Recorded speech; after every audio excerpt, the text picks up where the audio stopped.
Croagh Patrick rises from the edge of Clew Bay with a quiet authority, as if it has been standing there long enough to be tired of explaining itself.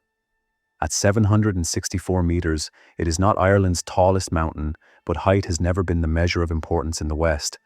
This is An Cruachan Agel, the Eagle's Stack, a mountain that has carried gods, saints, pilgrims, and excuses on its slopes for thousands of years.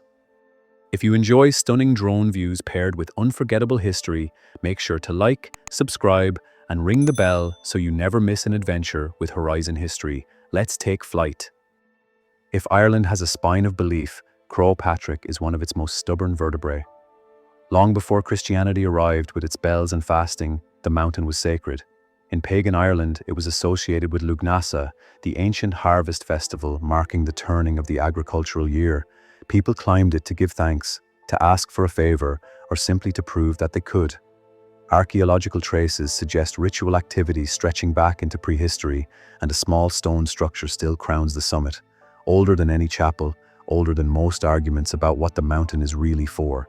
It has seen ownership claimed and reclaimed, and has politely ignored it all.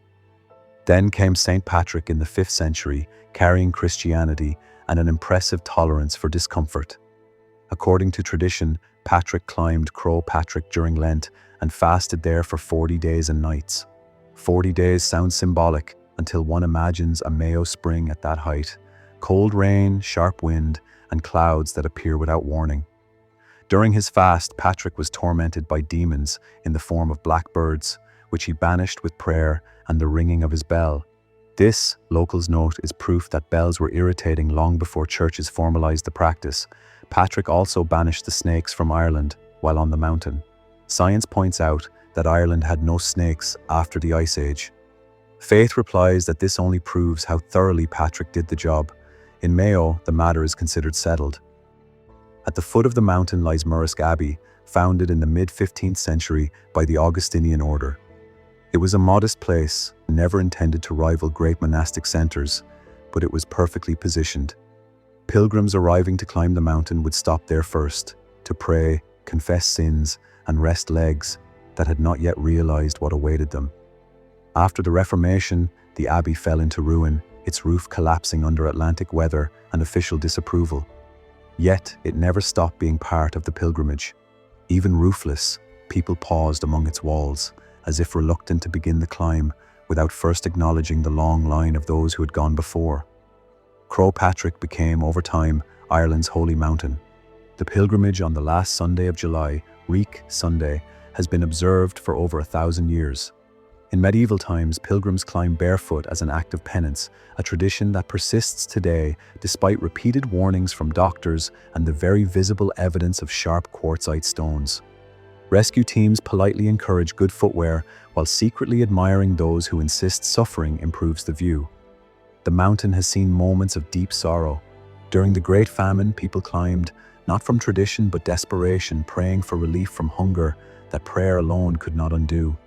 Some carried stones as penance, adding them to small cairns that still dot the path. Others collapsed on the slopes, their journey ending halfway between hope and exhaustion. Croagh Patrick does not romanticize these moments, but it remembers them.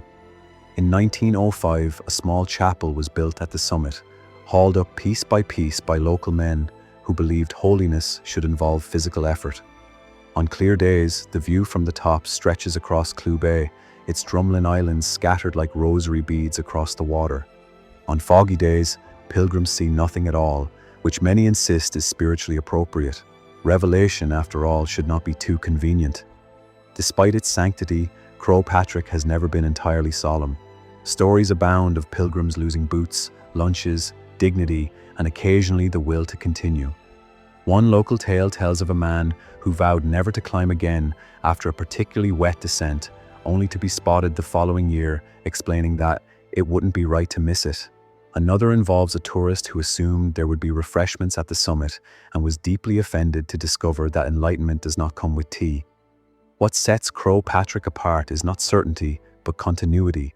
Pagans, Christians, skeptics, hikers, and the mildly peer-pressured all climb it for different reasons and descend sharing the same silence. Murrisk Abbey waits below, patient and weathered, marking the boundary between ordinary ground and the long way up. In Mayo, they will tell you the mountain does not demand belief, only effort. It has been climbed in hope, grief, gratitude, and stubborn curiosity.